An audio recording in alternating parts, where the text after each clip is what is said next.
দক্ষিণাঞ্চল ও উত্তরাঞ্চল সহ 10টি জেলার সঙ্গে রয়েছে কুষ্টিয়া সড়ক পথে যাতায়াত।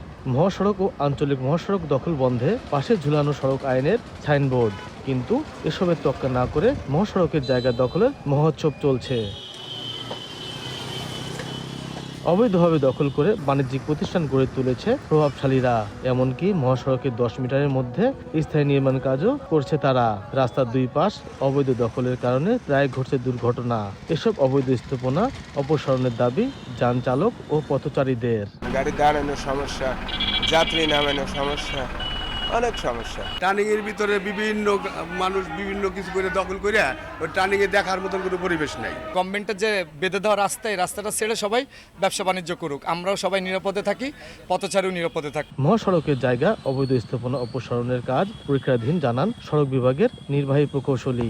আমাদের যে সম্পত্তি আইন কর্মকর্তা খুলনা মহোদয়ের কাছে আমরা এগুলো প্রেরণ করেছি, যার ফলে আমাদের দিক থেকে এগুলো উদ্যোগ গ্রহণ করা হয়েছে এবং এই প্রক্রিয়াটি যেহেতু একটা প্রক্রিয়ার মধ্য দিয়ে এই উচ্ছেদ কার্যক্রমটি চলে, সেই প্রক্রিয়াটি সম্পন্ন হলে বাকি কার্যক্রম সম্পন্ন হবে।